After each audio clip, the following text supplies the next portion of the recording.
Hello everyone, this is Iran Talk, and in this video I'd like to discuss the achievements of Darius the Great, who was one of the greatest Achaemenid Shahanshahs, and I will also discuss the matter of whether or not his reign was legitimate.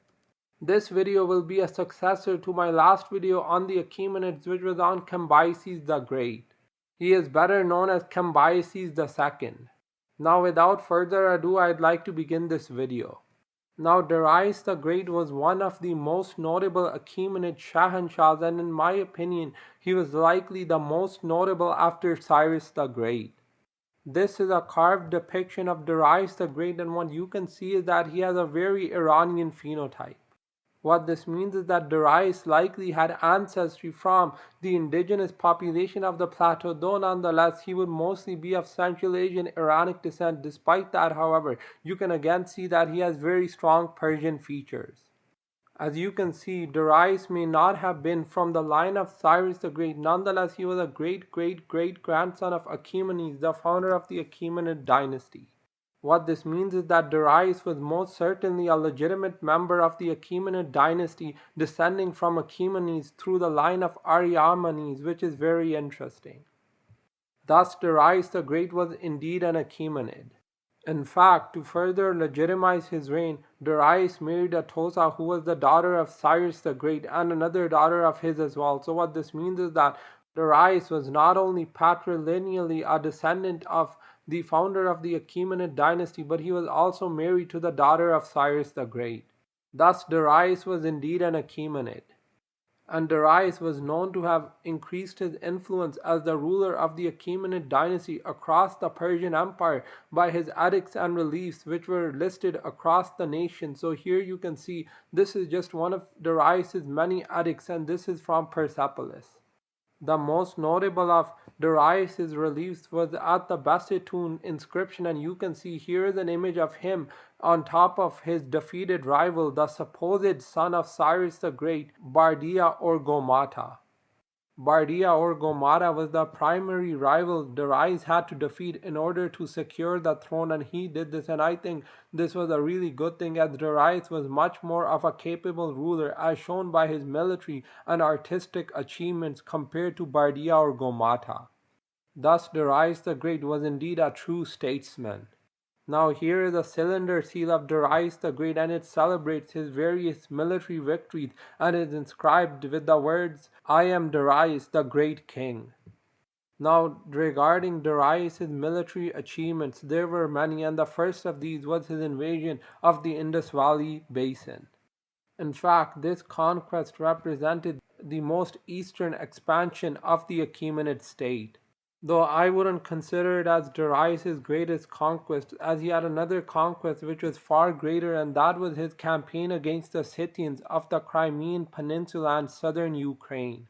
The conquest of the Scythians was, in my opinion, Darius's greatest achievement in terms of conquest, but not his greatest invasion. Darius's greatest invasion was of Greece, and he led a campaign through Macedonia in an attempt to subjugate the Greek peninsula, but was ultimately defeated.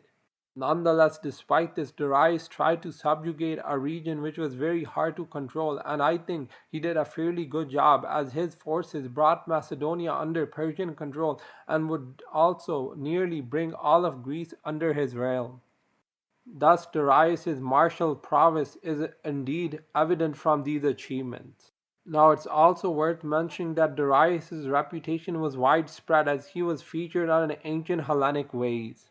This is known as the Darius vase. Here is a close-up of Darius's image on the vase, and you can see that he has a very Iranian phenotype, and again you can see strong Iranic features, which is quite interesting.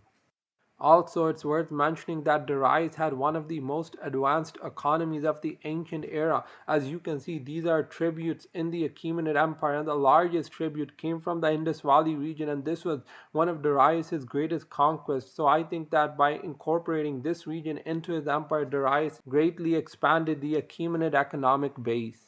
What this also means is that Darius conquered a region which was very important to the economic prosperity of the Achaemenid Empire. Now Darius utilized this wealth on architectural projects, and you can see this is an image of Darius's palace from Susa. Though it is a reconstruction, nonetheless you can see that it's very elaborate and very advanced in terms of its architecture.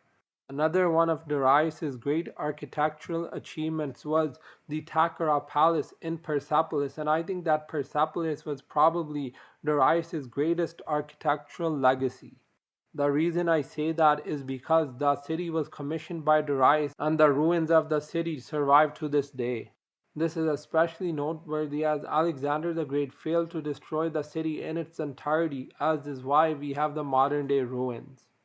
Moving on, Darius was also known to stamp his image across the empire, especially in the Egyptian province.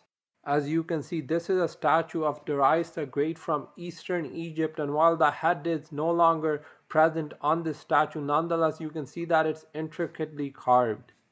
Another interesting image of Darius that we have is also from Egypt, and it's from the Temple of Hebes, which is located in the Kharga Oasis. And in this image you can see that Darius is depicted as an Egyptian pharaoh.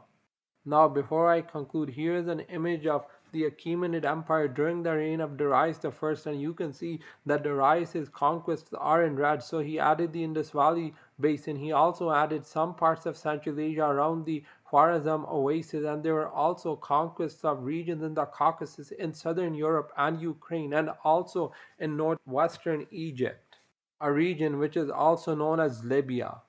Thus, Darius's conquests represented a period of peak for the ancient Persian Empire. Here is a much more detailed map of Darius's conquests. Darius's conquests are represented here in green, and you can see that they were vast, all the way from southern Europe to parts of northern Africa, as well as Central Asia, the Caucasus, northern Anatolia, and the Indus Valley region. Thus, Darius was indeed one of the greatest Achaemenid Shahanshahs. Now here is an image of Darius's tomb, and you can see that again, much like his other achievements, both militaristic and architectural, it was very elaborate and very expansive, which is quite interesting. I would say that this was definitely befitting of a great ruler as him. To conclude, this video just took a look at the military and architectural as well as economic achievements of Darius the Great.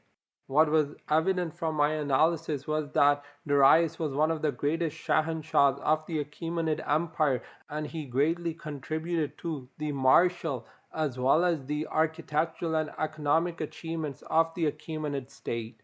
Thus, Darius was indeed one of the greatest Achaemenid Shahanshahs, and he was also a legitimate ruler.